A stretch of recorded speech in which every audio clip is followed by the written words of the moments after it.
Now thank we all our God with hearts and hands and voices, who wondrous things has done, in whom this world rejoices,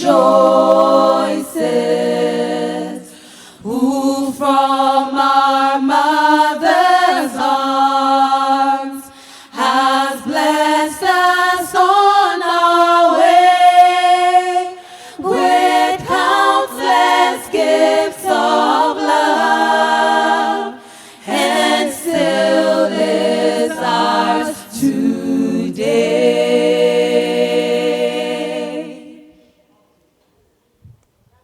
This year, the ARC choral and non-choral groups will be celebrating the harvest in style, and we're giving unto God freely with joy. You should also be a part of Harvest 2023. And remember, our theme is the joy of giving freely and wholeheartedly. So come and let's give freely and with joy. Amen. Amen.